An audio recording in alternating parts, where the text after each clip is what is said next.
Start. Inaugurating the first All India Conference on Secularism, Socialism and Democracy, the Prime Minister said, I hope that this conference will think not only of the problems of secularism and socialism, but how to give this information to the public at large.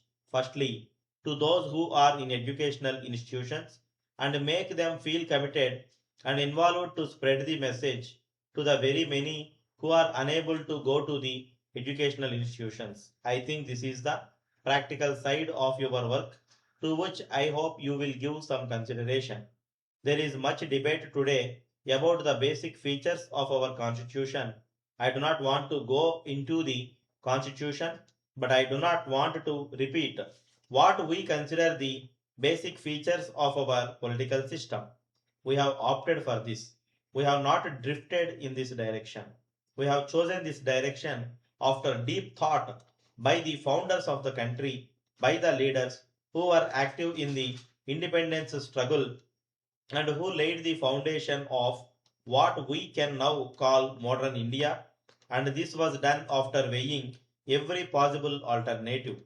They did so because they considered that this was the only way in which the country of the size and diversity of India could keep and strengthen its unity, could have harmony and have a basis for progress and future prosperity.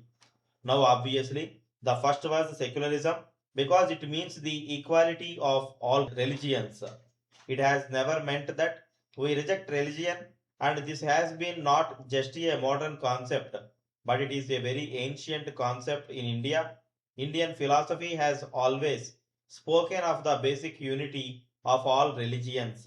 It has always stressed the fact that the paths to truth are many, and as I said, you cannot have equality, you cannot have unity, you cannot have strength in the country if any large group or a small group, for that matter, but specifically the minorities who form very large numbers, feel that their lives are not safe. That is the importance of secularism. It is not just a theory, it is a very practical necessity for the future of this country. Then, of course, the second point is the goal of socialism.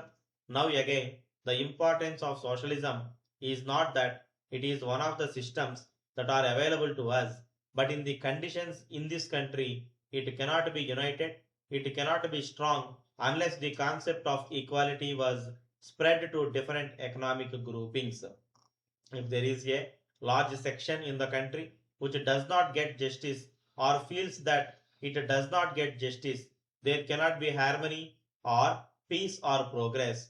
Also, there can be no socialism or any kind of equality if there is no secularism. So, these are very closely linked. So far as democracy is concerned, it is a word which seems to encompass everything. What is democracy? Democracy is ultimately the voice of the people. It was only after the Industrial Revolution, after education grew, that little by little thoughts of equality, liberty, equality of opportunity, and so on started. These seeds were planted in the minds of ordinary people. Now, the other danger to our democracy is that, again, I do not want to refer to comments and speeches made outside. It has been openly admitted that countries who do not like particular regimes in other countries feel they are free to interfere. We are not free to comment on something what happens which is of vital interest to us, to our survival. For instance, what happened in Bangladesh when 10 million refugees came here, that was regarded as interference. That was regarded as our wanting to destroy Pakistan. But countries can take action and are taking action openly, admitted not merely by press people who revealed secrets, but by people who have themselves taken part in these operations, that they feel that they are free to interfere. They are free to interfere militarily. They are free to interfere by economic pressure. They are free to interfere by political pressure. This has been admitted. We are surrounded by dangers. There are people in the world who are far more powerful than we are, who want to change the sort of India that we want to build. That is the major danger. We are neither anti Western nor are we pro Soviet. We take help from wherever we get it, and I think there is nothing shameful on it, provided we are not compromising any of our ideals or our policies or anything by getting this help.